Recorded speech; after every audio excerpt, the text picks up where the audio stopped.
and this is episode 126, season 22. Weapon changes. We are at the pre-show right now. Fox is running off, getting ready. We got Chad here.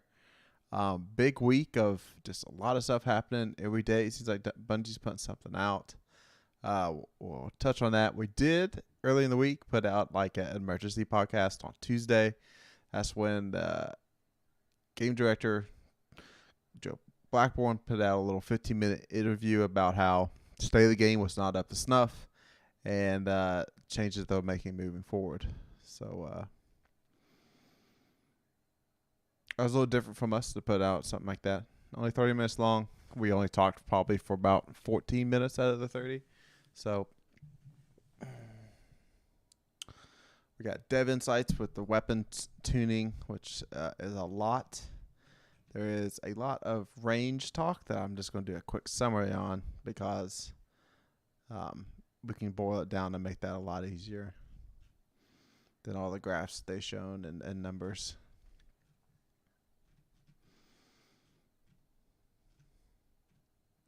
Man, I made it. We're on the countdown, Chad, till the 22nd.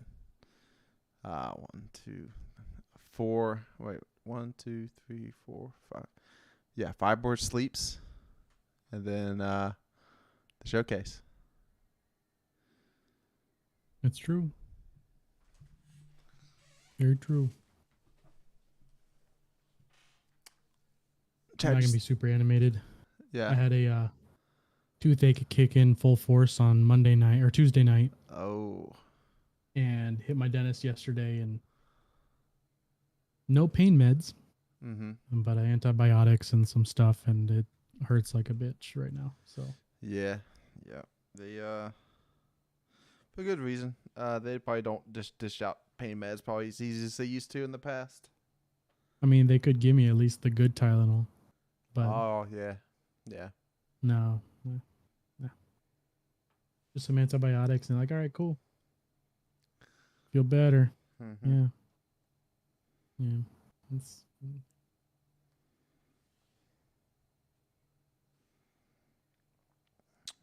Fox, what have you been doing this week with all this news coming out every day? Well, I've been on vacation, so it's been a little easier to keep up with everything. I think I'm like one strike away from getting my scout rifle from the scout rifle rank, or the ornament? rank 16. Oh, the scout rifle. I don't have the scout rifle yet, so I got that wrapped up. I learned that you can buy the ornaments the first day of the new season from the kiosk, so I don't ever worry about the ornaments. You sure? Oh, 100%, yeah. Yeah. Because I looked for the glaive ornaments from last season. I must have been looking in the wrong spot because I couldn't find them. They're at the kiosk place or whatever. Yeah, that's not super helpful. There's a bunch of them. The one The one by where you the, would buy all the exotic kiosks and all that. The one by the vault. The vault. Yeah. I didn't see it there. I didn't see the glaive ornaments there, at least. Because I'm like, I have all these. Mm-hmm. I wonder if maybe it'll be when the new expansion comes out, all the ones from this year come, because I definitely bought a bunch of them there.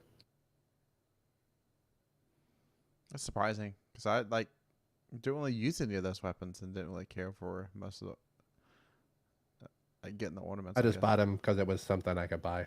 Yeah. Don't they cost a golf ball? Yeah, but I've had 40 of them. Yeah. All right, everybody got squiggles? Squig. Yeah. Right. I'll click the button.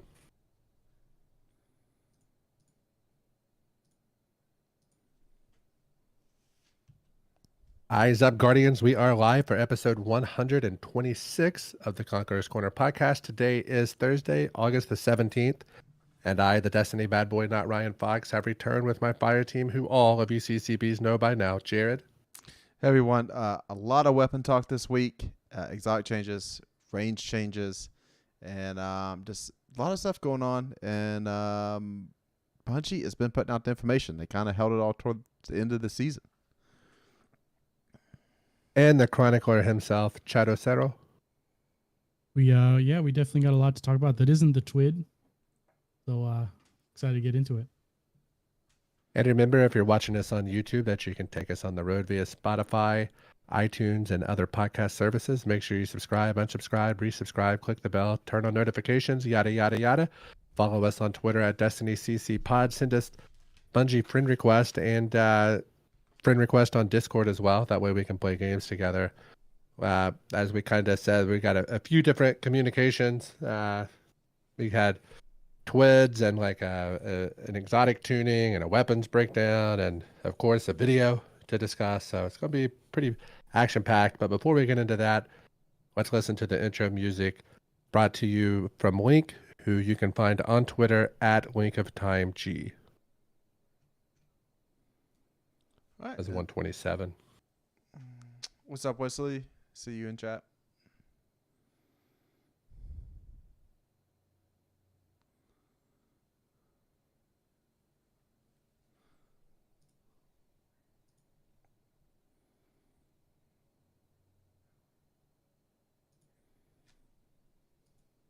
Quig. Yeah, I'm in there. La la la la la la la la la la la. Okay. The button. Wow, Link.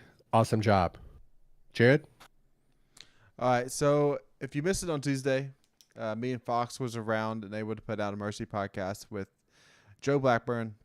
Put out a 15-minute video about how the state of the game was not up to the par that Bungie has set in the past. And he admitted to it, and he's like, hey, that's on him, mainly because it just wasn't higher on their priority list. They just heads down on the final shape, putting the finishing touches on it, and they kind of just threw some stuff together. So in response to that, they're going to be putting out a PvP map pack sometime in 2024. We don't have an exact date on that yet. And then a PvP strike team that's going to bolster up PvP and fix stuff in a hurry and make it better. A reverse set that was supposed to be for silver next season. It's going to be in the ritual reward list. So basically you can get it from Zavala, Shax, and the Drifter. And then communication is going to get better. The community managers are going to commute through the Destiny 2 team account that's on X, and I think they also have it on Reddit. And then Joe is actually going to stream himself at different times, and I'm sure there's going to be multiple involved. He's going to be answering some questions about the game and try to play with people that's really good at the game, maybe in PvP, maybe in PvE, and just and do some stuff with the community and some of the community leaders. So you all probably heard from me and Fox. So Chad, what was your thoughts whenever you seen Joe's video? Well, I was hoping to react to it. So instead of doing that, I got to watch you guys do it the next day, and saw a little hand in a weird place on the screen. But I think it's good that he did a response video to help answer some of the questions that were most prevalent from that article, and obviously complaints that people had. And he helped bring things up that weren't brought up in the article itself. So he did assuage a lot of fears there and help themselves look a little bit better, which is good. I wasn't really feel either way, but it, seeing map pack stuff and an Eververse set that was coming out this season is just the things that he talked about that they were going to do. Like, if actually we are doing this, it's in the plans to do this. I was like, oh, okay. Well, it's good to know that now and know that that's actually a thing that they're supposedly doing. That's good. I mean, as soon as I heard map pack, I'm like, oh boy, I hope it's like the best map pack that's ever been released. The Yeah. Zombies Chronicles. Dude, that was like 9 zombies maps that came out just all at once on Black Ops 3. It was magnificent. I never was so played good. that. I was like a zombies in Halo. Dude, Black Ops Black Ops 3 had like so many maps just for zombies, and it was excellent. It's the best game for zombies, I think. But I'm like, that's my like high bar on a map pack there. Like a map pack of like 4 or 5, like I'm like, that'd be pretty good. Just like a floop. Here you go. And if they're like in environments that we don't have yet, that'd be neat. But, you know, we'll see what happens there. But it's something to at least be like, oh, they, you know, that's a possibility. That's cool. Do you think one of those will be in like inside the Traveler in that canyon? It's possible. It'd be weird if there was one in the interspace in like all the psychedelic lights and stuff. Oh. But or depending on what happens on the Traveler, like just on the surface of it. Okay. Or on the space station that from the last season of last year, like on top of it somewhere, like having a big open space on top of it or inside and outside of it, just looking down at Earth and the Traveler. That'd be neat. With like a little low gravity section in one part of it, if you're like outside or whatever, that could be. That could be cool. Did Halo do that or? I believe so. I believe that Yeah. they did in one of them. They did something with gravity. Yeah. Or like maybe like. I'm thinking about, because I'm thinking Destiny 2, and I'm like, oh, Presage. That's right, because there was a section where it was low grav. Mm-hmm. Yeah. So I'm like, okay, so they have the switches for on and off for that, so they have that figured out. So that'd be neat. What if they just come straight out with like some sort of Forge thing to where the community can make maps for them? Yeah. I mean, that'd be the dream. Yeah. That's the world I someday hope to live in.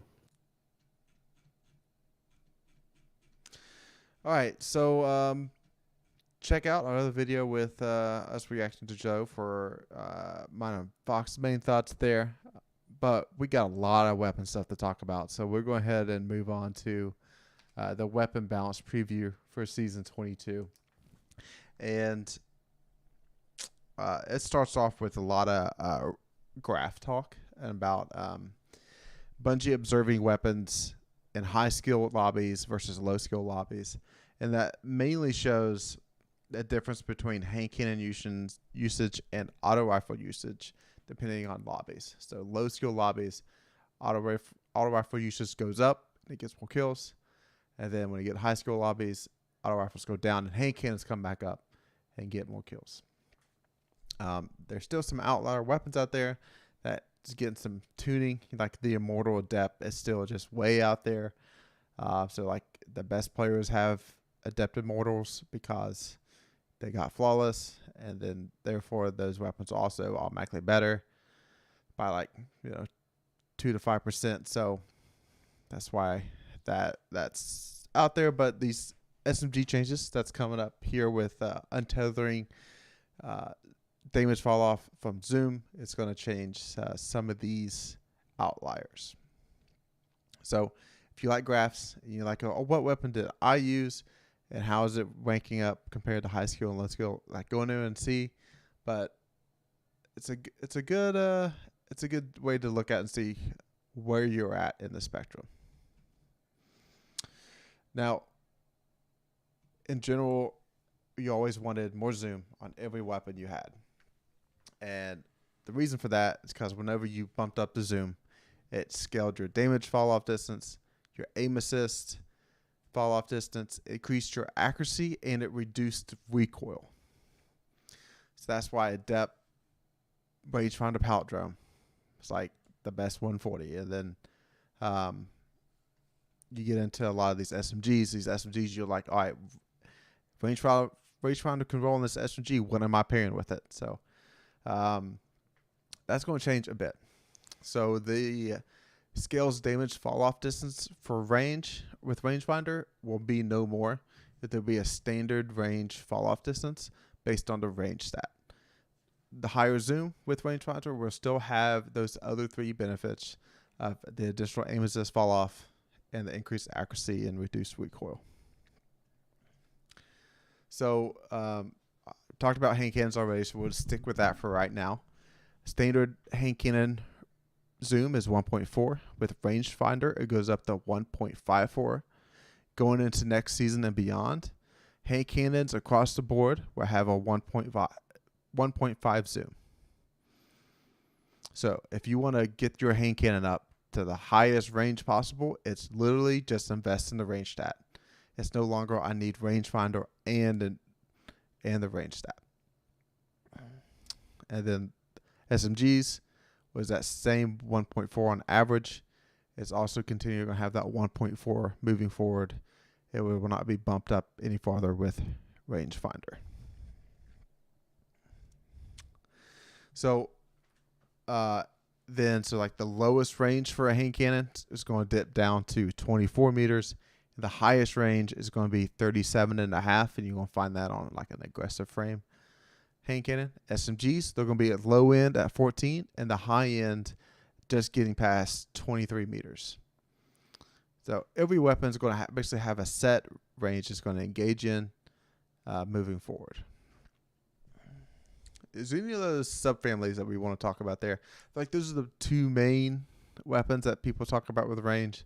I think pulse rifles might be in there in a bit, but is there any questions you all have with the range changes to zoom with zoom?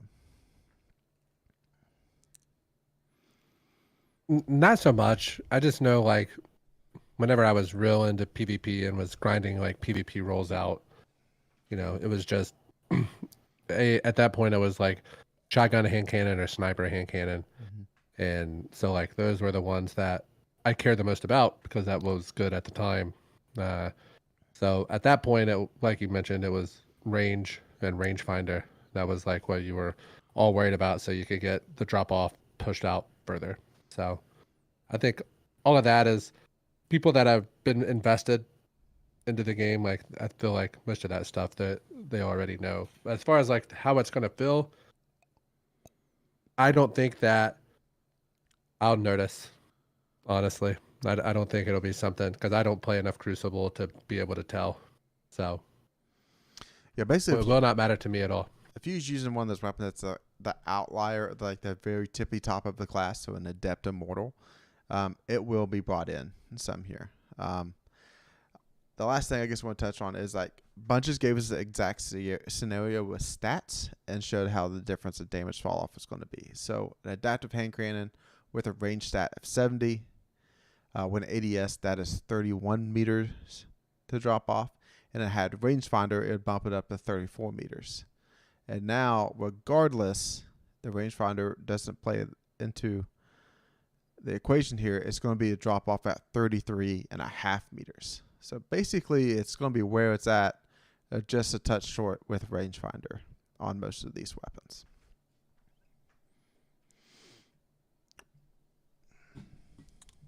All right, because of these changes to zoom, there's going to be some custom changes to exotic weapons. And they basically didn't want any of these weapons to fall too far out of band compared to the rest of them that's in the archetype. So Ace of Spades with Momentum Moray, it already had a 10% damage nerf to range when it was procced, and now it's going to have a 15% nerf. Devil's Ruin, they're bringing the damage fall off bonus down to a bonus of only 10%, and it was at 20%, so range down just a bit. Last Word will now have a 1.1 ADS fall off scaler, which is really weird for them put out there because you don't ADS Last Word. So I guess the range for it's going to be a bit better, but okay. Crimson will have a 1.3 ADS damage fall off scaler. This weapon can absolutely flinch you to the ceiling, I feel like, still. So they're going to bring it in line just a touch. And Beck's getting very similar change to it. So is Forerunner and Ariana's Vow are just going to be a flat scale to 2.0 for Forerunner and Ariana 2.4. So Ace of Spades, I kind of feel like that was, they already getting ahead of that. So in my mind, like, what was the other hand cannons they didn't touch? And Thorn comes to mind here. So maybe Thorn, it's going to feel like it has a rangefinder, which is awesome. Yeah. Yeah, I really liked Thorn in D1. It'd be nice if it had a little comeback there. All right. Let's just get into some just general weapon changes moving forward. And these will have some PvE centered aspects to it, not just PvP.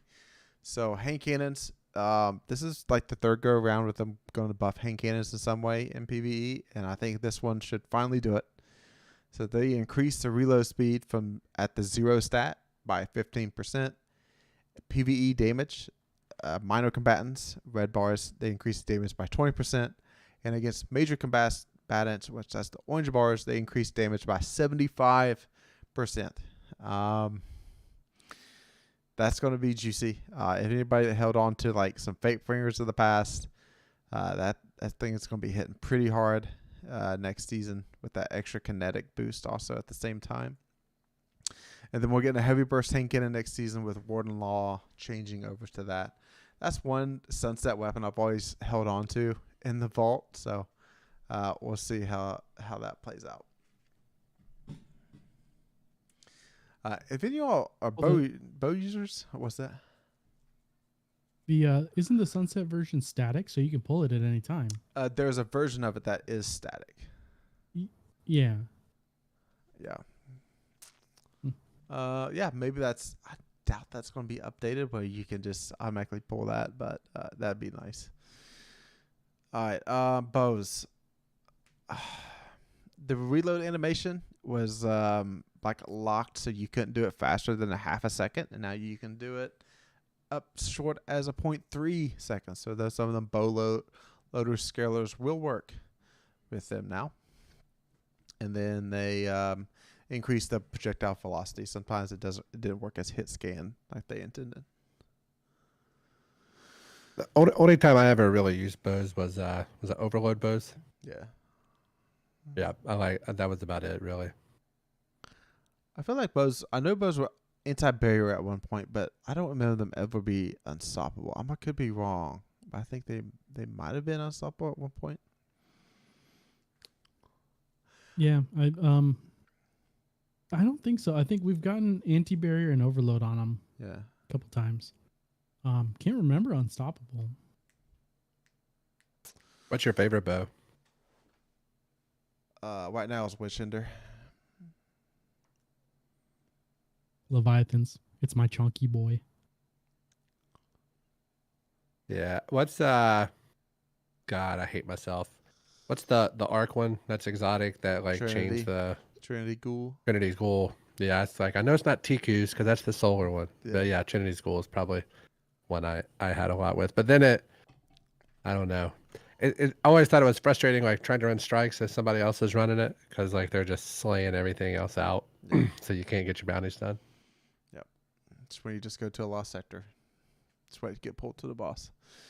All right, SMGs. This is just a legacy fix. This has been in the game for a long time. This is back when, was it Vicarious Visions made stuff for Warmind? Yeah.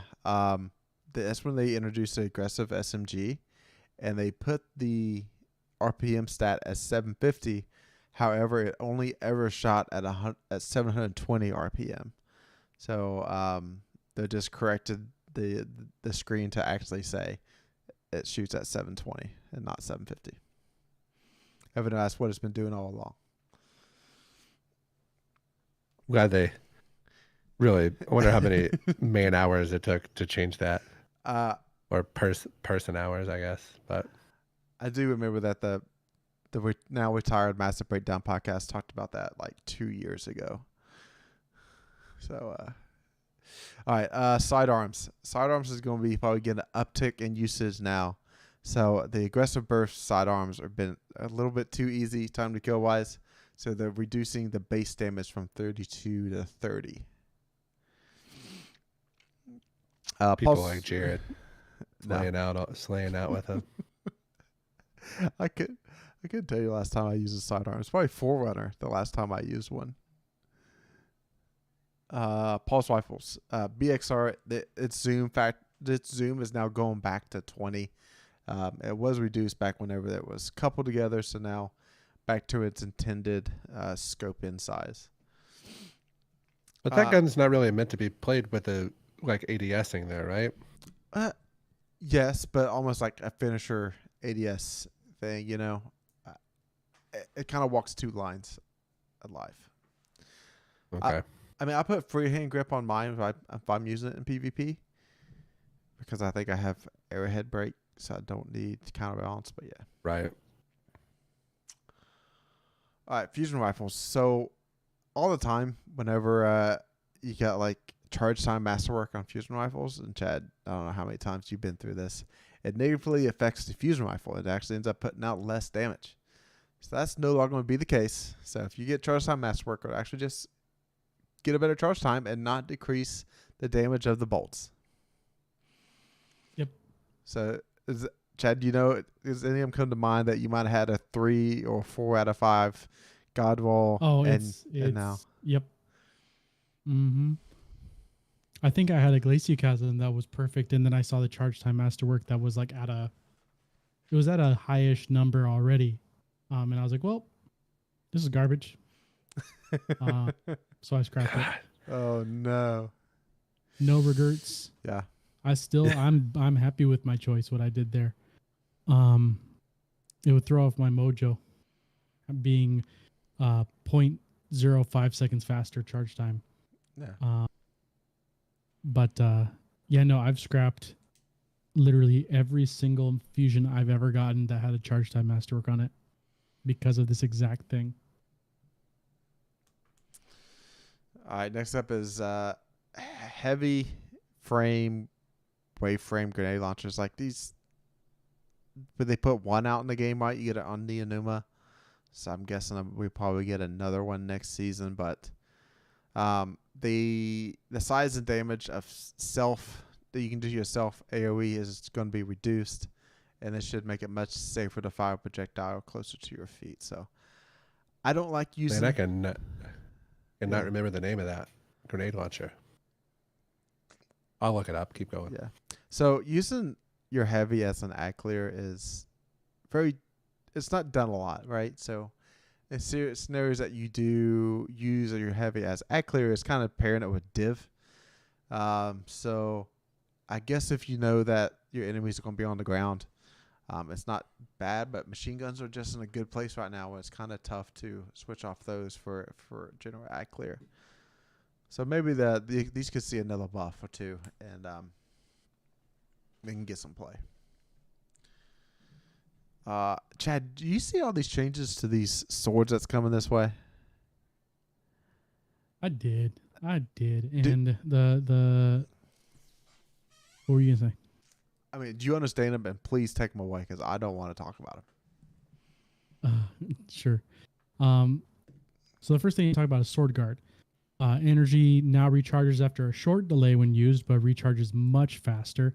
The delay before recharge and the recharge rate are both governed by the guard charge rate stat. So the higher the guard charge rate stat, the bigger the change for the before recharge and recharge rate. Delay ranges between 2.7 seconds, just over 1, decreasing with the charge rate stat. They've massively increased the rate energy returns after the delay to compensate, and they increased even at higher charge rate stats. So even after the delay, swords now return to full energy from empty faster than before this rework. Now that's going to be significant-ish for swords that make you guard. I think Lament is one of them, but with the combo that you pull off, you get your guard back faster. Anyway, I don't know if it's going to make much of a difference on that. But for Titans running strongholds, it just means you're going to be able to do the guard better and be able to get the timing faster and more often. So it'll be a lot easier to do. And it's since strongholds were also changed to be much more forgiving. So it's going to be if you're doing solo content with swords and strongholds, it'll be a lot easier for you to stay alive. Obviously not as much as Lorelei, but it's still gonna be a fun time. So the full power heavy attacks can now be used with non-zero amount of sword energy with any amount rather than the required full sword energy. They massively increase the sword guard damage resistance, giving it about 82.5 and 95% damage reduction depending on guard resistance stat. So that brings it looks like that brings it in line with glaives. And then it provides a 52 to 65% damage reduction depending on the guard resistance stat. So it's going to feel more like a glaive guard than a sword guard, which is pretty wild. So I already have strongholds set up on my Titan just to have them ready to go, just to test stuff out. I hope that we get what was the sword guard artifact mod? Oh, passive guard. Passive guard. Because boy, this is literally that'd passive make guard you built unkillable. in almost. Yeah, it's gonna be pretty rad. So sword guard no longer loses energy when taking damage. It's just you pop a guard and you have it for as long as you hold it until you run out, and that's it. As a result, the guard efficiency has been removed as a stat, so you don't need to worry about guard efficiency. Sword guard duration is now increased across every guard type, with those with the shortest durations benefiting the most. Sword guard talent nodes have had their stats squished down combined with the above, even though their stats have been reduced.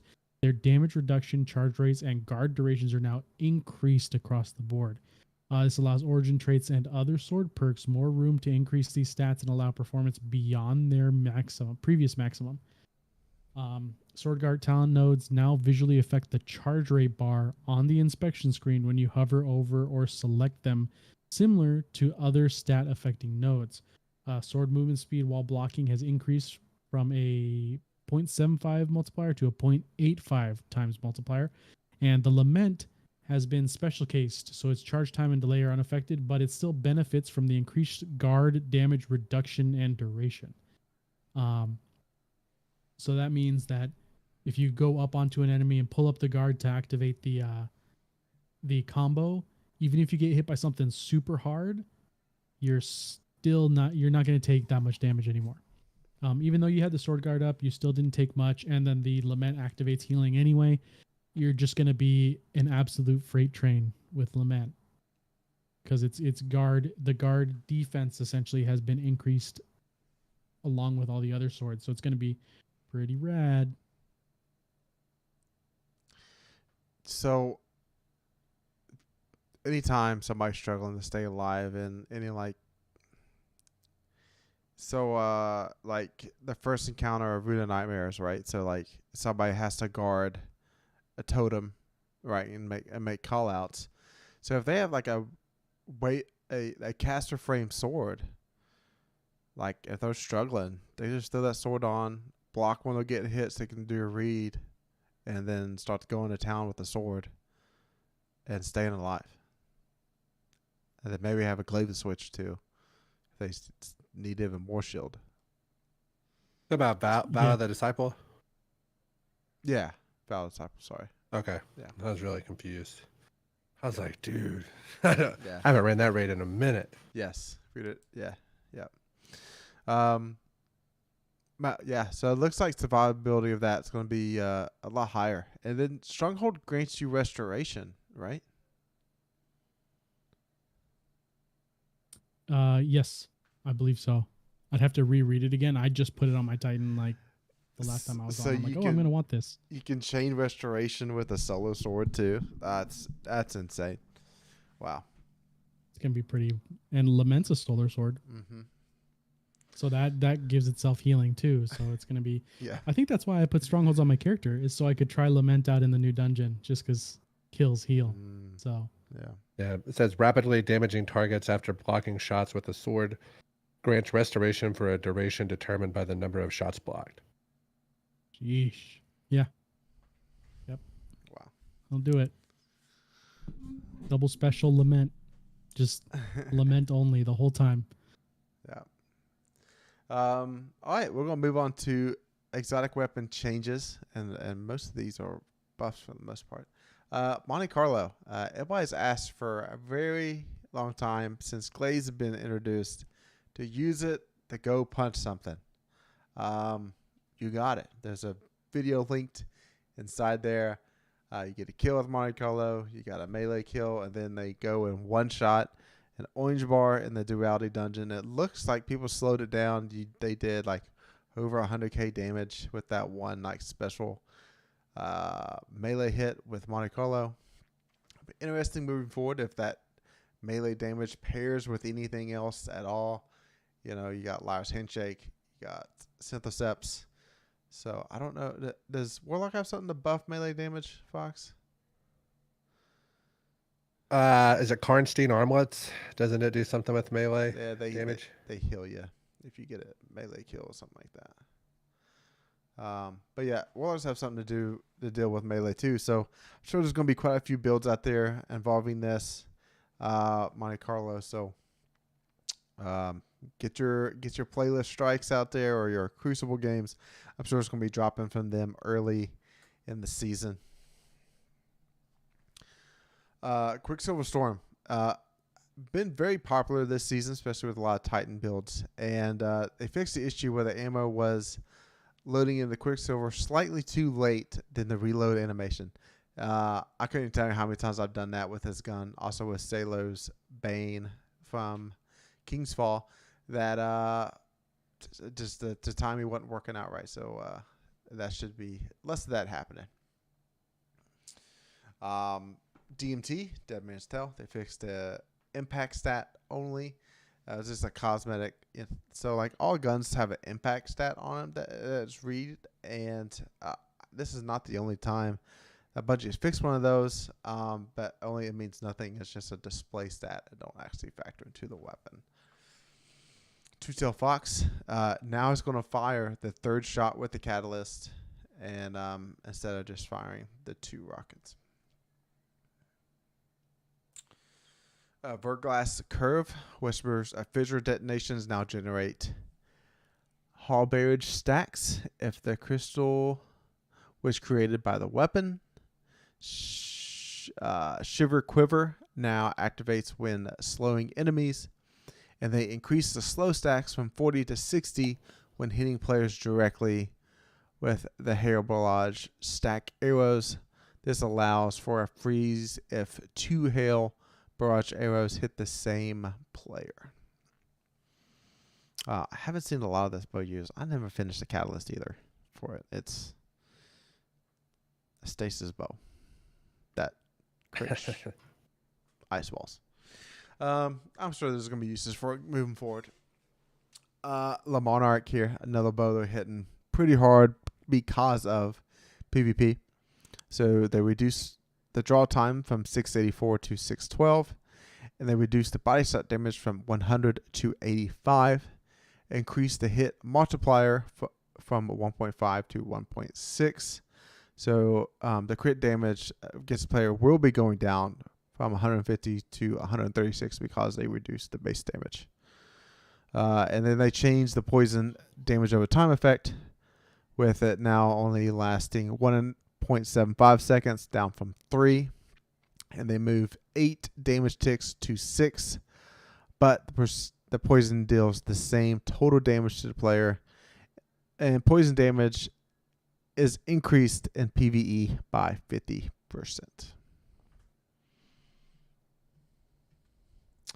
Fox? Only time I ever really used that was like the overload bows or whatever. Mm-hmm. Just because it kind of gave you a little bit of time if you needed to reload another weapon after you stun a champion or something. That ticking could help you out there. Beck's business class had its time in the sun a little bit, and it's getting a lot higher usage in PvP because it's a aggressive frame auto rifle that fires faster than aggressive frame auto rifle. So the RPM is coming down from 390 to 360. That's high impact auto rifle. Sorry, not aggressive. And then they increase the damage against minor combatants and major combatants by 25%. Hopefully we see fusion rifles have a anti-champion mod next season, because I think Vex gets some play whenever that happens. Tony's Matchbook, they're upping the Scorch value. Previously it was 14, and then it was 21 with Ember of Ashes fragment. Now it's going to be 15 and 20 with the Ember of Ashes equipped. All right, Touch of Malice. Do you all have your Touch of Malice catalyst done? Nope. Shame. You quit playing us. You quit playing with us around that time. No, I got mine done because I did. You can't. I did 50. You also got the gun 40 runs before we did. No, I got mine on my 55th run. Yeah, but you went through and did boss runs without us. So because y'all didn't play. You got it like weeks ahead of us. You hated that raid, Fox. I know, which is a shame because I used to love that raid. So but it's just too long, man. Yeah. I mean, I still need the challenges done. Wow. That's one thing I would actually enjoy doing, because I still need like 2 of just the base ones. Yeah, I never got that title done for King's Fall. Just kind of because the one that's like the floor is lava or whatever. Yeah. Like never got that one done. Yep. Shifty's fault. We'll get back in there at some point. Absolutely, it is. So Touch of Malice, it's got its place. When it came out pretty hot because it's doing some extra damage when paired with Divinity.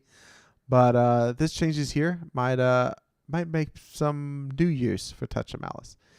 Increase the final round damage in PvE by 20%. Decrease the self damage from final round from 10 to 7. And final round damage can no longer kill the user. And then also increase the health awarded by Touch of Malice Mercy perk from 30 to 75. When you set up Touch of Mercy to work with Unrelenting, just like Unrelenting, so Guardians and Majors grant more points towards its activation. And then the Ball of Darkness, basically the Taken Captain bubble that you can shoot out of it, now will deal arc damage, and it will blind combatants and stun unstoppable champions. That's a mouthful. Yeah. Basically, like, if people that don't have Touch of Malice, it's like, hey, we want people back in King's Fall to come back and get it and get that catalyst done. What do you have to do for the catalyst? Is this not a hard mode run, is it? It's just nope. Shoot some stuff along the way. Yeah, shoot some stuff, go grab some balls, go dunk the balls, and then kill some extra fellers. Yeah. That show up. Yep. And that happens right after Golgi, right? You do the stuff in the maze and then that's it? No, there's like 3 spots, and then you go play basketball at the end and do it. You got to go to the Court of Oryx.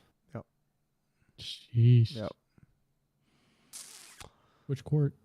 You start in the court. Top right. At the basketball court. Top right of the dick wall. Okay. Yep. All right. Malfeasance. They fixed the issue where Vorpal Weapon Catalyst wasn't displaying the status of the buff text, but it was working, but it just didn't show on your screen. Cloud Strike. They reduced the lethal kill distance of the lightning strike against players. Wicked Implement.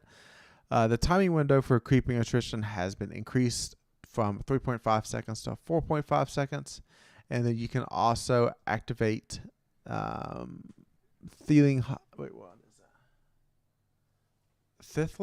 Harvest by destroying stasis crystals.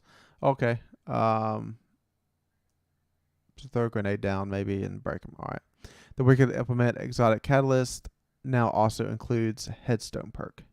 Oh. Okay. This is actually pretty good. probably Yeah. more likely to use that over the stasis bow, right? So Yeah, I think so. Yeah. all right, we got a bunch of perk changes. Fox, what's the first one that's going on? We got bipod, reduced damage penalty from 40% to 25%.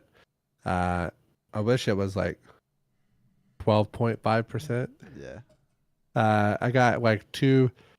I got a decent Brain Tech Osprey last week, but it had bipod on it. So Jared's like, no, don't delete it. Just throw it in the vault. So getting closer, inching closer for that. Envious Assassin, which is one of those perks that I don't engage with a whole lot.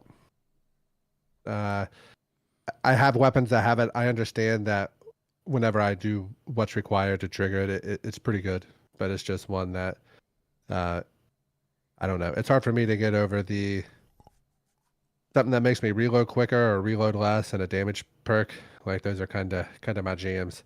But this no longer gives a time limit after kills that you must activate the perk in. That was always kind of my deal with that one. The perk will now activate even if the magazine is overflowed. And Enhanced Envious Assassin now provides fractionally more ammo per kill instead of a longer window of time after a kill. So maybe that rework I'll definitely try it out because I've got some thumbs up rolls on dim with that on it that I've kind of just stashed away. So I'm kind of looking forward to trying that one out.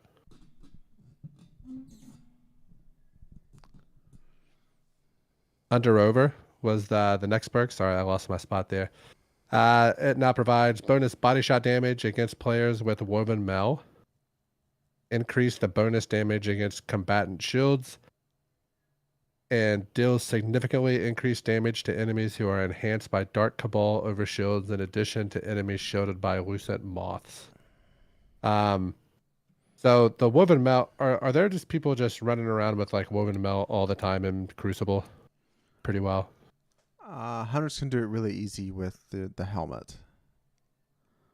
Because like Okay. when they throw that grapple grenade out there, whenever they use that grapple grenade, it gives them woven mail. And they can keep rebuffing themselves off that same one that's out there. Right. But that's super trash. So one thing that I really liked was the I always think about the light blade strike and how there's so many Lucent Moths and enemies getting hit by those. So that is something that would be cool, just something to kind of keep in mind. It's very, very, very specific, because Lucent Moths were just introduced a year and a half ago, or and like they're overshielded. So now, like, if I look at this perk, I truly think it should be a trait and not a perk. Yeah, I agree.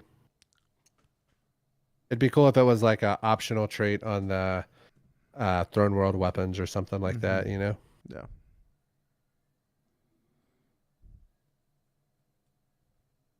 Under Pressure was the next one. Under Pressure was pretty popular with fusion rifles. So with it, they reduced the maximum accuracy cone scalar from 0.5 to 0.75. Chad, Under Pressure, basically the major shot tighter, right? Was more or less kind of what it did. Yeah. Yeah. So it seems like this is kind of widening it out a little. Do you think that 0.5 to 0.75 is going to make enough of a difference to where it's not like the primary perk that you're looking for? It's possible. Because just based on numbers, it's a whole 50% difference.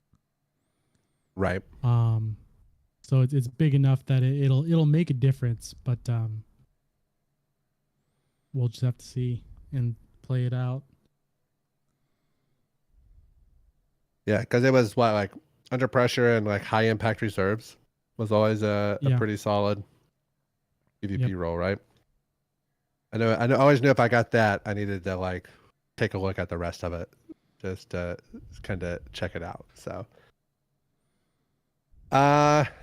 And then shoot to loot, which is, I think, the most pointless perk in the game. But it no longer triggers the reload when shooting a special brick that could not be picked up while also having an overflowed weapon equipped.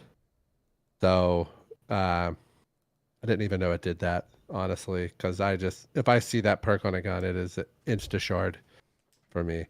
I know some people like it, but it's just not for me. And explosive damage now interacts with the orbs of power. That's kind of cool, you know. I don't know, still not enough to make me use it. Do you guys use shoot to loot at all?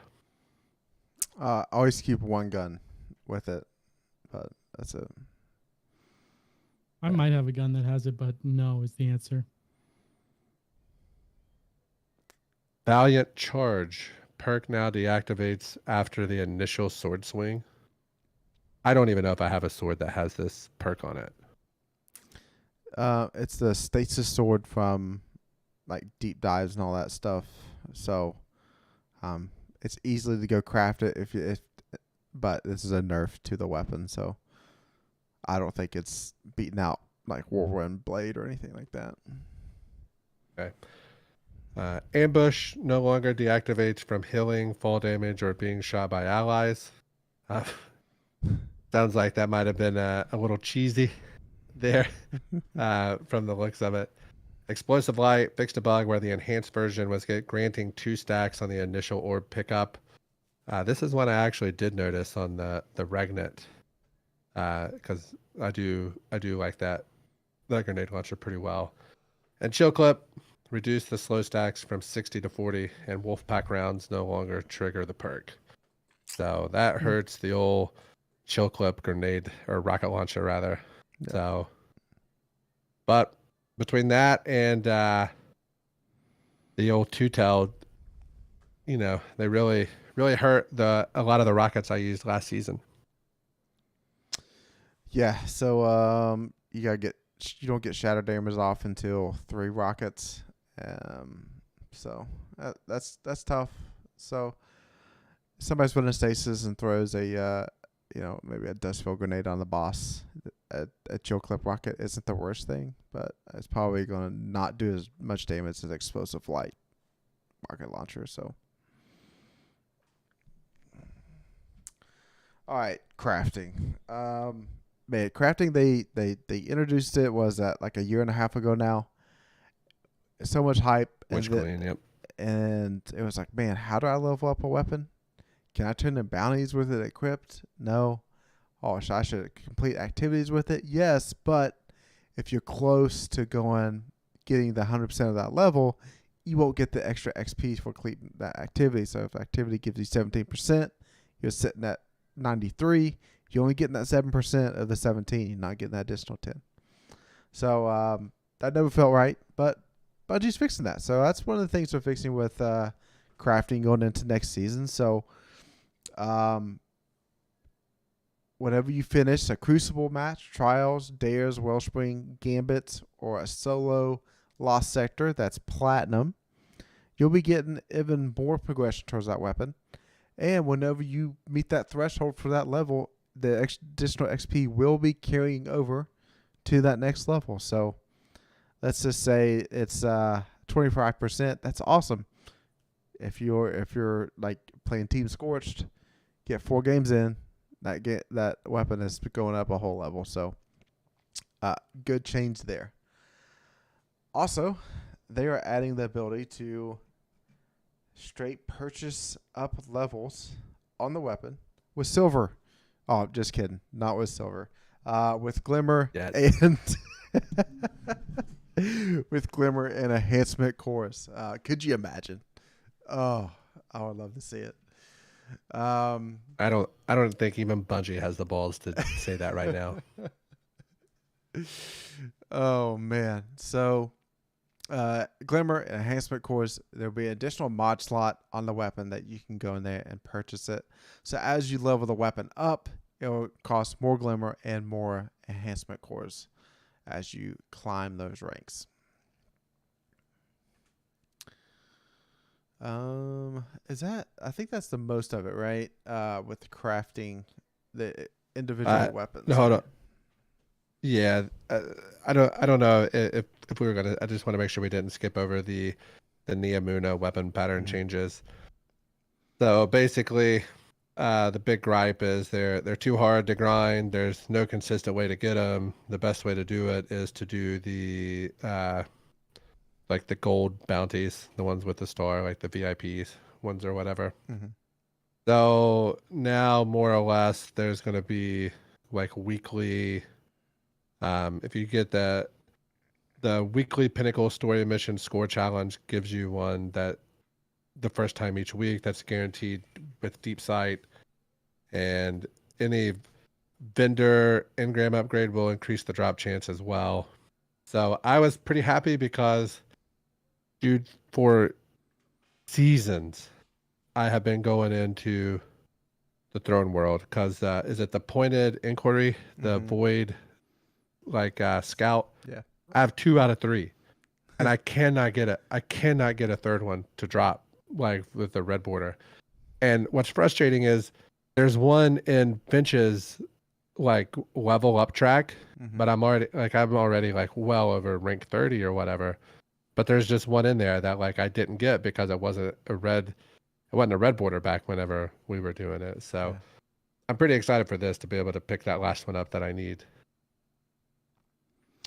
Yeah, so I almost spent my deep sight resonators on them this season. Like, I'm waiting to see because I was like, they're at a pretty painful point, so Bungie's got to be giving them a buff at some point. So I'm holding on to them from this season. So I'm rolling them into next season and claiming them through the website to see if any like major weapon comes out hot at the start of next season. I used them on Neomuna weapons. I ain't doing that again. I don't care if it makes it easier. I'm not doing it. Which was the hardest? Which one did you have the worst luck with? Mine was the hand cannon. Was it round robin or something like that? No, I got that one week 1. Dude, I've had no red borders from Neomuna for months. I literally got most of it done within that week that we were gaming because I was hitting it hard, and then nothing. Just absolutely my own luck. I'm like, cool. Sounds about right. So the deep sight resonance stuff came out, and I'm like, yep, I know what I'm doing. I don't care. I don't care what else happens. I'm not playing Neomuna anymore. So got that out of the way. All right. So that is it for the weapons breakdown from the devs. So that's what's going to be going into season 22. Man, swords are probably going to be really good survivability. And there's going to be a lot of weapons that's kind of going to rise to the top in PvP that you haven't seen in a while. Some SMGs that were just like lagging behind because they didn't have rangefinder, or the zoom factor was 13 instead of 14. So it's going to be interesting. I think the meta's going to shift a touch, and watch out for those new weapons. Like, oh, you can't get this weapon anymore. I found it in my vault. YouTube thumbnails that I'm sure a few of those will happen. No. All right, this week in Destiny. So starting out, they just a big summary of all the stuff they kind of been putting out and getting us prepared for season 22. And then Guardians for Maui. So Hawaii wildfire support. They are having some terrible fires right now that is driving people out of homes, killing people, and it's really people have nowhere to go. Some people are literally jumping into the ocean to escape the fire. So Bungie Foundation is launching a fundraising campaign, and this is a direct relief fund for those people affected in Maui. T-shirt's kind of like I think it's a black T-shirt. At least it's going to be charcoal, and then some flowers, and then with a slogan. I'm going to try not to butcher the slogan here. I got. I'd say there's a good chance you are. Yep. Mahama Maui. So it can be, the meaning is transferred to take care Maui. So I tried to get on the website earlier today, and it's getting so much support that people literally crash the site. So I will give them another shot tomorrow to see if I can get on there and order one of them T-shirts.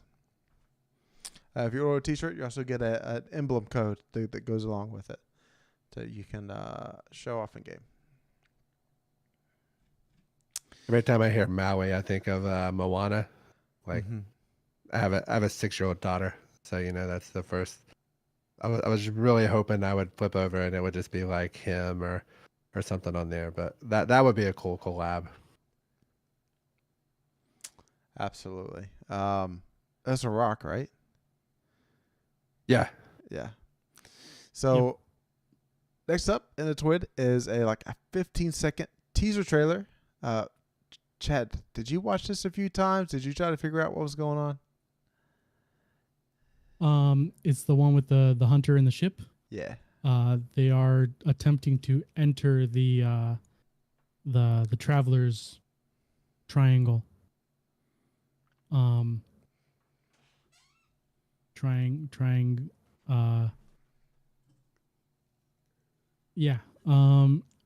I think that's going to be a cutscene where our guardian is going to be the one going in.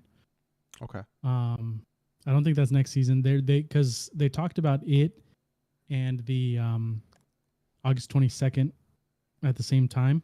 Mm-hmm. So I think that's going to be our guardian going into the triangle. So I think they use the generic D1 OG ship, and our guardian gets in it and goes. It would be cool if the ship changed in the cutscenes, to the Rock or the big ship, whatever. But it's got to be the OG ship every time. But it's definitely psychedelic. You can see it kind of do the stretching thing, the camera lens kind of weirdness, and then you go into the psychedelic stuff and it stretches out around you and in front. So I'm that has to be the cutscene of us going in. Yeah, and you get the OG ghost right there on your shoulder. So those I have those sitting around. Yeah, it's definitely it's the hyperdrive from Star Trek or Golden Lightspeed in Star Wars.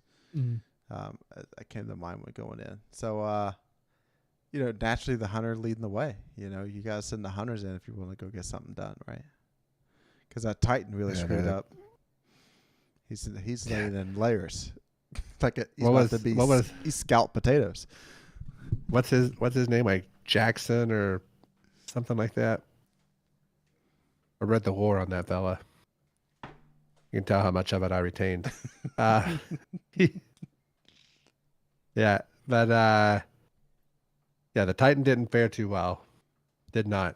So did you happen to see the part at the beginning it's zooming in on the witness and you get this shot of the witness, right? It's more like this shot.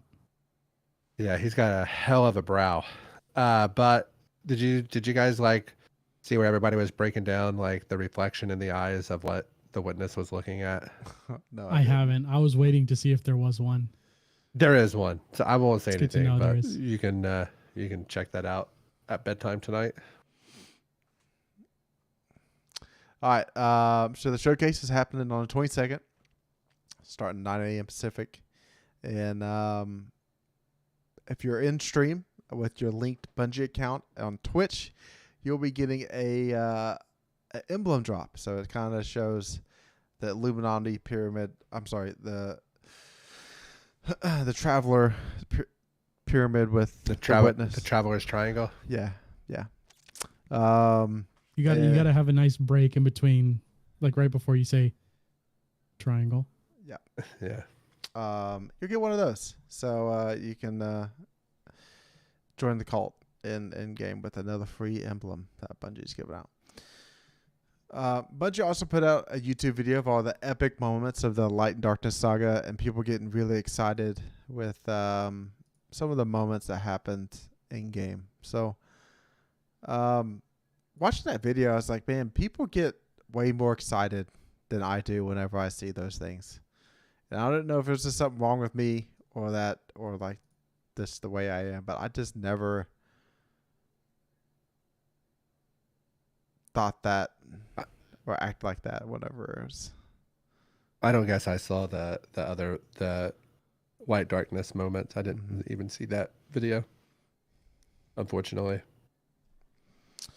Then we know a picture that says "Say hi to Amaru for us." So there's a picture of Ikora, and then looks like a warlock with next season's armor of some kind. I don't know if it's going to be in what, but I mean, I'm going to talk more about this a little bit later. Okay. I won't step on it too much then. New vendor that's going to be in the tower next season.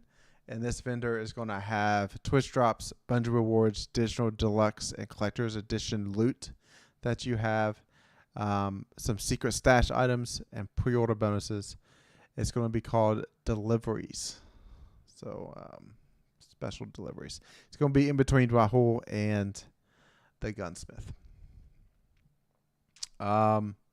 Silver cost, depending on where you live in the world, can be adjusted higher or lower due to currency exchange rates starting next season. And speaking before the season ends, make sure to claim rewards from vendors that are not seasonal vendors. Basically, in the Helm, they are safe. You can leave those engrams. I think you can leave like near Numa and Throne World, but you need to claim the ones in the tower. Talking like Shacks. like the Vanguard ones that like you can like turn into like weapons and stuff. Yep. Didn't get too many of those this season. So Yep. Some Destiny art this week. Ends with one fishing, and just waiting around for the final shape showcase. 5 more sleeps. Dude, so excited he took the day off, right? Half day. I'm trying to figure out how gotta I'm get that gonna work in. trying to figure out if I'm gonna schedule myself a break from like 12 to 1 or what the plan is. Yep. I have to figure out if I'm doing a root canal next week or not. Oh man, I'm sorry. Those are not fun. Don't be. Those are easy. The root canal's easy. It's the tooth pain beforehand that's not a problem. That's what I meant. Like the whole 5 days. A root canal's super expensive out there. The one I that think I paid got like a quote for today is about $1,200 without insurance. Okay, I started saying mine was like 9, like whenever I got it priced. So I also heard of people just going a little bit south where you're at, Chad, across the border, and it being a hell of a lot cheaper over there. Very true, but I wouldn't know how to ask for it. I don't speak Spanish. I would guess root canalo, por favor. yeah. All right, so just let me like root. Yeah, exactly. Just like that. Root agua, like water, like a canal. I feel like they could. All right, so we're gonna move on to 3 likes and 3 dislikes. Not a whole lot going on this week, probably for us in game wise, but we put a little time in here or there. So my like with this week was just I jumped on and did Don't say it. What was the dungeon? Ire of the Watcher. Yes, Fire of the Watcher. Yeah, like Fox and Navy posted, hey, one for that, and jumped on. Was able to get the 2 bosses in. Probably the most fun part of the dungeon, did the two boss fights. So that was my like for the week. Yeah, and then after that we did a Grandmaster because he didn't have any done, so we could choose which ones to do. We did Devil's Lair. Pretty easy, pretty quick. Pretty, like we said, that's pretty good starter Nightfall Grandmaster. That So I've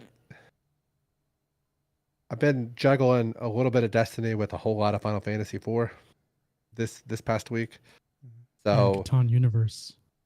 yes, my wife just beats the brakes off of me in that game, and it pisses me off so bad. Absolutely infuriates me. But I have to like act cool, like it doesn't bother me, you know. So, but like inside, it's really eating me up.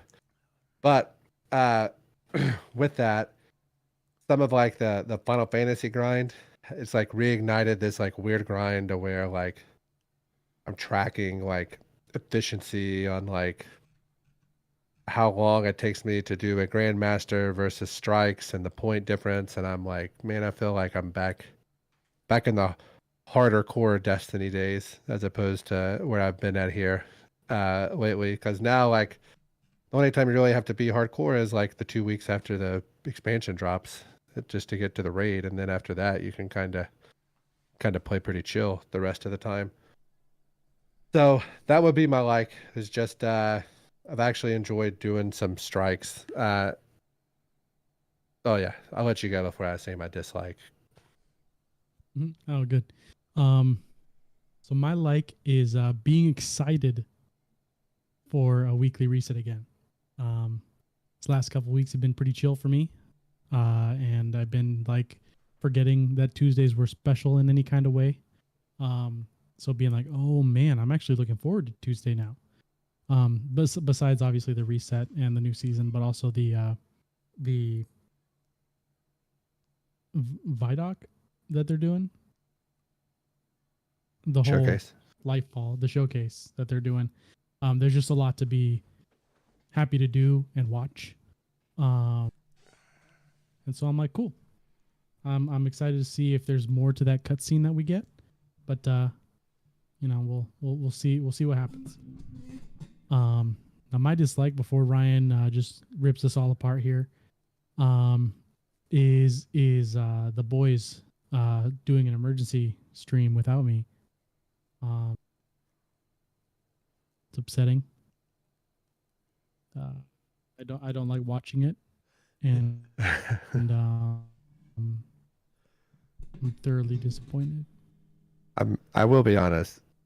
Based on the numbers, a lot of other people didn't really like watching it either. But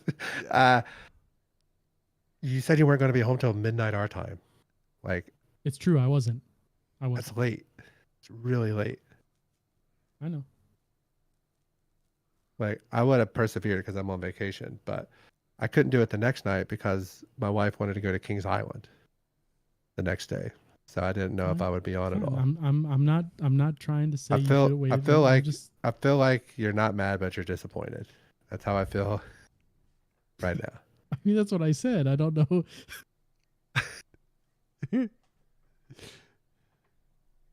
I'll be out. We probably need to do more stuff during the week, and in no way that we'll get all of us on at the same time during the week to do stuff like that. So, Except in the first month of a release. yeah.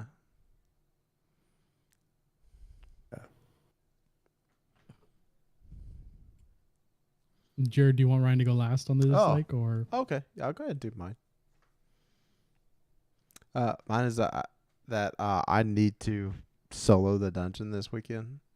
So yeah? I'm not Sucks. I'm not saying I'm going to flawless it, because if I get to the final boss room, I'm not leaving it. I'm just gonna, if I die, I die. I'm getting through it. Just If I die, I die. I'm Just to get getting that 11. I'm making sure I have 11 going into next season. I forgot about that. Here I am. I thought I was going to be a 4 next season, and I was so excited. My dislike is, while running these strikes and things, there are some real dummies that run the Nightfall playlist.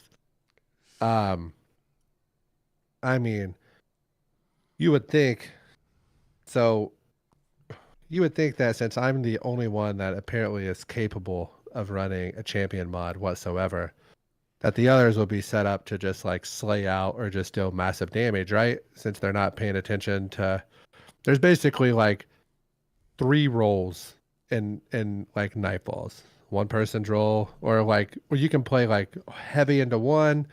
You could like dabble in 2 of the 3 or 3 of the 3. But pretty much you have champion people that deal with champions. You have people that deal damage and people that kill ads.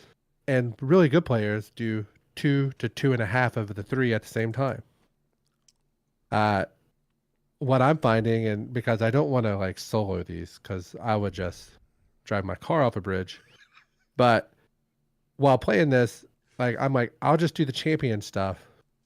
Then, I just don't have to worry about it. So a lot of times I'm just running like scout auto just to deal with like barrier and overload or whatever. And nobody else is running champion mods. Nobody else is killing ads. So it's like, it's just a handicap. It's frustrating. It's like all the times I never understood why like Chad would complain so much about like LFG. Like that's how I felt with the matchmaking. Like it is absolute nightmare. So it's too late for it to change in this game. But like for Destiny 3, they need to figure some things out there. If only there's a Reiki system that proved how good a Guardian was and it put them. I would ignore that. Yeah, and dude, like the other part that I would be so frustrated about. I would see that and they would be like rank 9s. Like they weren't like or 8s. They'd be like 8s or 9s, maybe a 7, but they were all higher. I was definitely the lowest Guardian rank in every Nightfall that I did. But you're a 5 by choice. That's also true. But I feel like once you're like a 8, you should be able to handle champion mods. I don't think that's too much to ask for. Yeah. I feel you there. All right, moves us on to Gambling Corner. I guess Gambling Corner is going to be a summary to end the season, right? Jared wins by a lot, and Chad and I don't have to delete anything. Yeah, got awfully close there for Chad. So close. Yeah, close for me too. Yeah. So, all right. If you got any ideas for us to shake stuff up next season, maybe make it more punishing, let us know. We probably need to tweak a couple things on our end to make it where we don't win as much. Maybe the house wins instead of us. So yeah, I forgot about that. That's how gambling works sometimes. yeah. You mean somebody doesn't gamble, always obviously. Yeah. Yep. All right. Yeah, we could add some kind of modifiers to that. Yeah. I did hit $30 off a scratcher today. Ooh. Now, So proud it of was you. it was a $30 scratcher. I will say. So you broke even. It's pretty good. Yes. I think you probably redeemed it, and then you bought like 6 $5 scratchers. No, I think I'm going to redeem it for a case of Bud Light bottles. I think is the plan. Okay. For tomorrow, which technically I really already spent that $30. So, but I feel like I won it. So, Yeah, that's how it works. All right, it moves us on to lore. Chad, what's going on? All right. Well, like I said, been saying for a month, there's no lore left, but it was going to be season 22 guesses. I've had that in here for a little while, and we usually do like a guessing game at the end, which I usually typically leave Ryan out because he watches 17 or he looks at 17 different leaks. And he kind of picks and chooses the ones that have the highest recurrence rate within the leaks and is closest because of it. that's you. But we got a prove me wrong. But we got a picture that released yesterday. And I remember messaging these boys, like look up the Instagram because I know neither one of them has it. So if they just on a computer, Google up the Instagram, it'll just show a picture there. They don't have to click on anything. But for Bungie, they released a picture of a hive-looking room, dark, with Imaru talking to what looks like Ikora and our character in the back, wearing obviously the new, not seasonal armor, but the new seasonal armor, not the upgrade, the battle, the battle, whatever it is, not the upgrade armor you get from the leveling. So we know that based off of what Zavala said, he wants to res Savathun. So I feel like next season, obviously Amaru's involved because he has to res her.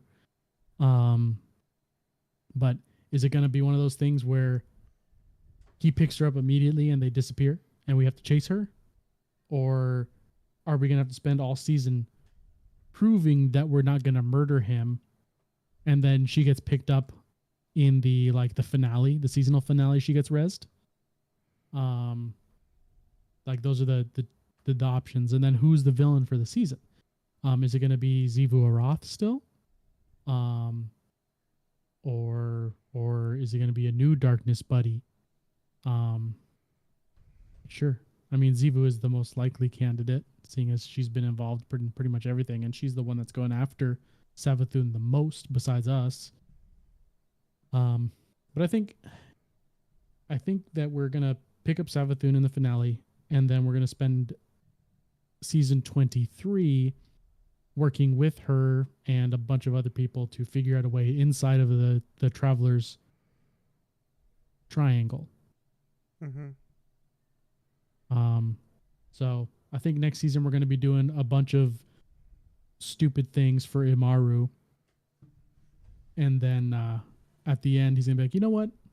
Fine, I'll work with you guys. And then we'll figure out where it goes. So it looks like we're going to be spending some time on the throne world. And if not, he's a ghost. He could go anywhere in the solar system. So we were expecting the other locations to come back, right? Io. Is Io the last one? No, Titan. We got Mars. We got Titan. Is Io the last one? It is, right? Yeah. So whether that's next season or the season after. Because he could have run to Io, and then we find him there. But I feel like with the Vex network stuff, are they going to make Vex the seasonal enemies? I feel like we just had the Vex. I don't know. I know. So I think we're going to get a lot of Vex, because I think the Vex is going to be the key that takes us between like D2 and D3, or the Light and Dark saga to the next one, whatever it is. I think the Vex. I think they're going to be the big bad after the Witness. I think so, or what Okay. helps us get to the next Yeah. plot point or whatever. And I mean, based off of the final week of Veil containment, according to Chioma, if the Vex get a hold of the Veil, they will be able to create paracausal simulations. So if at the end of this whole thing, all of a sudden the Veil disappears and the Vex have it, they will become an absolutely enormous threat on the scale of the Witness, because they can simulate things with paracausality now. So that's a possibility, that all of a sudden we go back to Neomuna, the Veil's gone, and the Vex are all of a sudden mysteriously absent from everywhere. Like, could you imagine, like, we kill the Witness and then the Vex are just gone except like strikes and stuff, or like a scout here and there? That would be not foreboding. It'd be ominous. I would totally dig that. Yeah. If the Vex became a minor thing until like the next saga, where all of a sudden they just come back in full force, just with more powers. Vex Guardians. They kind of like hide, go away. Yeah, Out of they go sight, out of away and mind. hide. Yeah. Yeah. That'd be pretty rad. As long as it's not the Cabal. Man, I'm sick of those guys. Yeah. And I feel like we're headed towards Cabal. Again? Yeah. I feel like next season we're going back to the pyramid on the moon. I feel like that's going to be the basis of next season. There with the one where you just turn the corner and the Black Dorito ship is there. Yeah. That was quite the reveal back in the day, I will say. Mm-hmm. That was what Mission 1 of Shadowkeep, right? Yeah. Yeah. All right. Think we're ready for the mailbag, correct? Correct. Dado says that Gambit is dead in his latest video. Do you think Dado is right? Yeah, probably. Oh yeah. Says the Gambit boy. You know it's official. Yeah. Yeah, man. I used to really like Gambit, and I think it had potential, but at this point, it's a meme, and nobody's going to change their mind about it. Even if they took it from being like, even if they took it from the worst of the three to the best of the three, nobody would admit it because it's cool to hate Gambit. So might as well just drop it and put it towards something else, like that support towards something else. So if they made us the Gambit strike team, what would our like top 3 be for Gambit? Would it be? I feel like one of the top 3 has to be like roll queuing. You queue Yep. as a roll. And they have to figure out to where the invader isn't at such an advantage, whether it be like weapon, like 10 loadouts or like 5 loadouts per queue. And dude, I don't care. Let them use their weapons, but say like one of them is a sniper and a sidearm. And one of them, and like they just have to, they can choose any sniper that they want, any sidearm they want, as long as it matches, and then probably take exotics out. You can either have like an exotic armor piece or an exotic weapon. You can't have one of each. But I think that like the queues and like the weapon loadout slots, because then they don't have to necessarily worry about like altering weapons that aren't out of touch in other content, but just destroy Gambit, like say like Queenbreaker's bow. And then they can just take one of your fusions out of that, out of one of the 5 loadout slots that they could do. Yeah. But I like that. And I think that while you're in that, like whatever you queue for, like, you know, Gambit Prime had collars that kind of matched, like no matter what shaders you have on, like you're viewed, like you're viewed as like you have like a red shader. Yeah. If you're the invader, like a white shader if you're the collector or whatever. Yep. All right, question 2. Will you do a reaction video Tuesday, or you wait to cover it on the podcast? I can do either or, whichever you guys want to do. We'll see. We got to say it because it's what, isn't it like a 45-minute video or something? Didn't I see that floating around? Yeah. And like the last one was like 37 or something for Witch Queen. Yep. It's what's being projected right now. So a 45-minute video is going to be probably an hour 20. Yeah. Of a reaction video. And then on Thursday it'd just be about the new season. Yeah. That would probably be the smart way to do it. I don't know if we'll do it. That would probably be the best way to do it. Yeah, we'll see how we're feeling on Tuesday. See what kind of mode we're in. Yeah. Question 3. Go ahead, Jared. Would you rather see seasons introduce new characters and build them up towards the expansion like Witch Queen, or see seasons wrap up and expand the story of the previous expansions like Lightfall? I just want them to start wrapping up storylines. I think they only got so much time to tell before they leave. Storylines, they're not getting wrapped up, man. Well, I don't want them just to move them over to a side and never touch them again like they done Gambit. So I'd rather they end them. They're not going to end. They would have to have a whole expansion to talk about the 9. The 9, Zer, Jermaine. Like, just think about all the stuff that's just hanging out there right now. That's never gonna, not gonna fit narratively whatsoever. Unless the 9 are in the final shape. Like, you have to summon, you have to go meet the 9 in the story to like get powers or something. Or like the 9 are like in the fourth wall. They're like, hey, we screwed up the timeline, or something screwed up the timeline. This is what you got to do to fix it.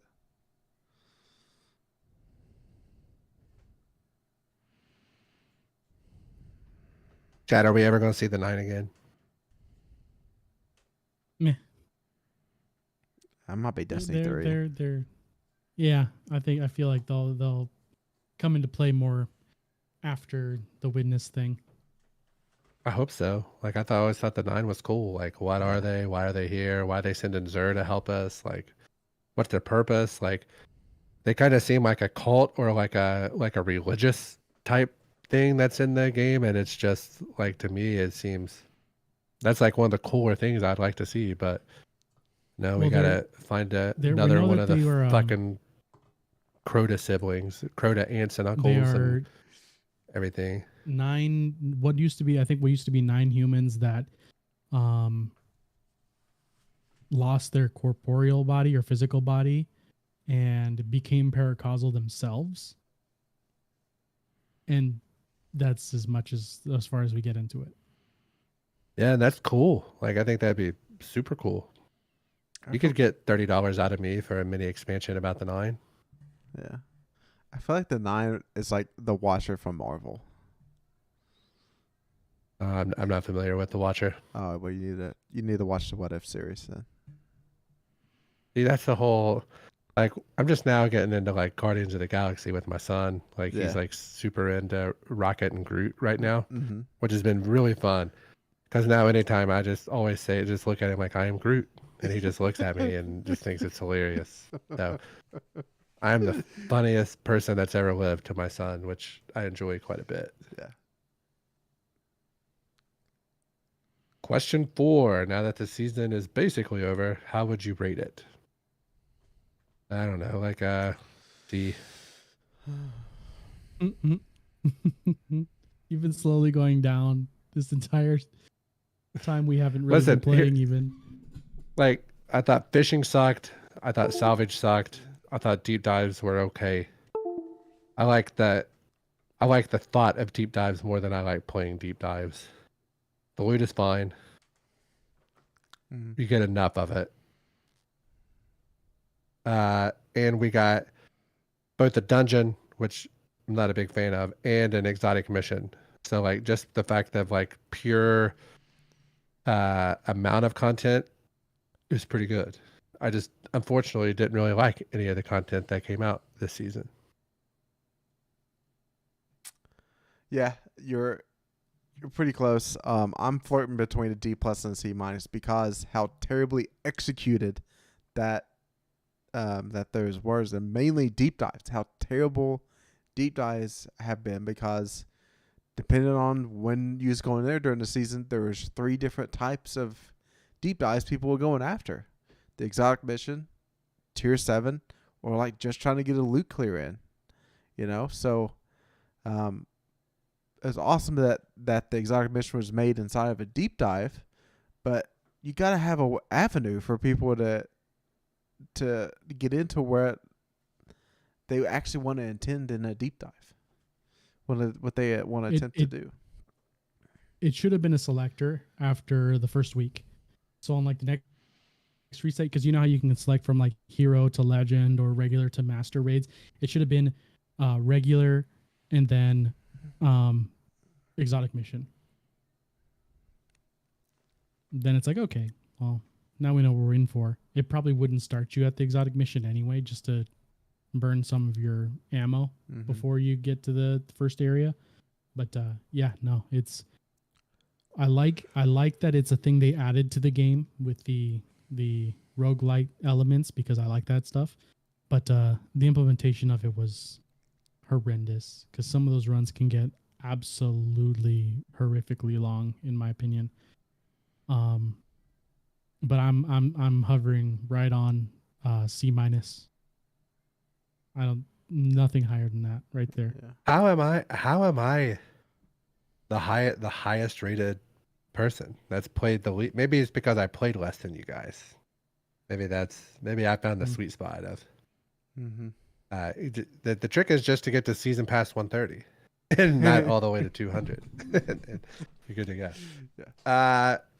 Question 5. Are you going to be watching the UFC fights on Saturday? I think Cousin Cody's ordering them, so I'll probably have him pick me up on the golf cart, and I'll probably walk home. So you can imagine how that night's going to go, I would say. So. No. I haven't watched UFC fights in years. Hey, Chad, you a MMA guy? I don't do sports. Question 6. Jared, I'll let you take this one. I think this came in from one of our listeners, correct? Yeah, it came in from O'Regan. So, if you had to eat a bathtub full of one food and everything you wanted in life is free, what would it be? There are some stipulations here. You can't leave the bathtub until all the food is gone. No sauces, and if you pick a combo like chips and dip, it all has to be mixed together in the bathtub, and you are in it.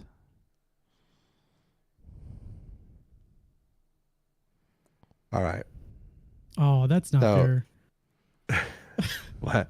That's not fair. You have to What's be not in fair? it. Yeah, you gotta be in the bathtub. You gotta eat all the food that's in there. Yeah, well, here's the thing. The amount of mass that the three of us takes up is vastly different. So Fuck Ryan you, will have to first eat of much all. less than I will. That's bullshit that even is a part of this. Yeah. Let's just say I have a bigger bathtub.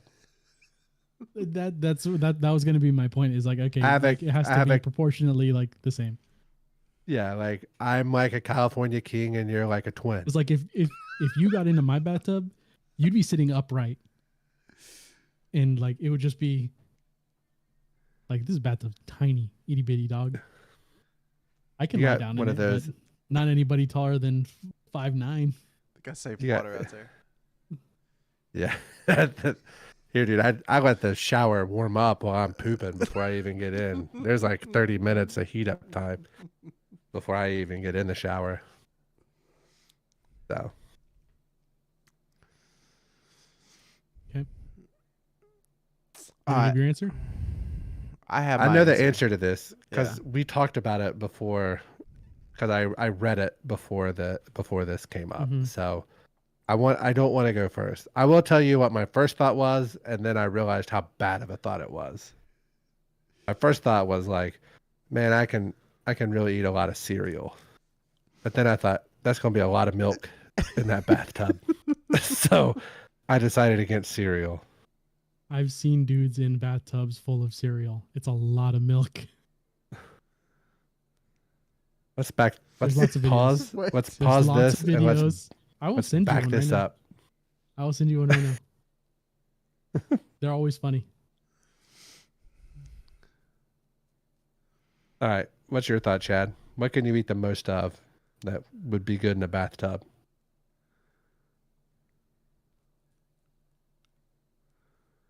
I'm trying to think of like the most aerated food possible. And You're on the right track. yeah, but I don't know, man. Just see, I would lose this because there's nothing that I can think of. I'm like, you know what? Just give me Krellers. Just give me a variety Krellers. It's a type of donut. It's like an egg-based donut. That's literally, if you were to cut one in half, it'd just be air pockets. Okay. Yeah. All right. So initially I was like, I keep naming foods you guys don't know. yeah. So initially I was like, it has to be a dry food because you kind of just don't want all that liquid swishing around with you in it and trying to deal with it. And next is like, well, what happens if you just get tired of eating it, you know? And you just eventually you need to switch it up just a little bit. And growing up, you always got these tins of popcorn that like a portion of it was caramel popcorn, and a portion of it was buttered popcorn, and the other portion was cheddar popcorn, and that's the answer. It's assortment of popcorns, right there. So you could just eat the popcorn. Popcorn, like it's a kernel that got popped out and is mainly air, and yeah, that's it. Popcorn. I think that's a good one. The other one I was thinking of would be, I don't know, like if we're looking for, like, popcorn was my answer too, but just to mix it up a little, I was thinking maybe, just maybe, like Cheetos, cheesy poofs, like not like the crunchy Cheetos, the like cheese poofs. Yeah. something that sounds it's going to take up space. They're not super heavy, because you think about just, you can fit a lot of hot dogs inside a bathtub, but that's a lot of hot dogs. Yeah. You don't have to eat. Even the world champ couldn't eat that many hot dogs. Joey Chestnut is one of the greatest athletes of all time, any generation. So I'm going to say like cheesy poofs. Yeah. I guess The big bucket of them. The other option is like you try to go big brain. You're like, oh, I'm just going to do ice. I'm going to eat the ice, but you pull the plug at the bottom of the tub. It just slowly drains over time, So, yeah. Yeah. That's like the Ludwig answer would be ice. All right. I think that's the end of the mailbag. That brings us to the end of the episode. I am the Destiny bad boy. It is my birthday in 14 minutes. So if you guys want to send me just happy birthday, something like that, you can do that on Twitter at DestinyCCPod, where you can also follow us and turn on notifications and that as well. Keep an eye on Tuesday. Hopefully we get to reaction video. We'll see how that goes. And I'm going to let these other two guys sign off. Yeah, I'm gonna be around Tuesday. I'm gonna pick up some food on the way home from work and literally just sit in put on my computer for a solid 4 or 5 hours, and not do anything else. So if you're on at that time, hit me up. I'll be cruising around, probably just sitting in queue, watching the showcase. So hit me up. And excited to get some more lore next week. Get some more stuff to read. Want to get in there, read some stuff. As always, go Cats. Love you guys.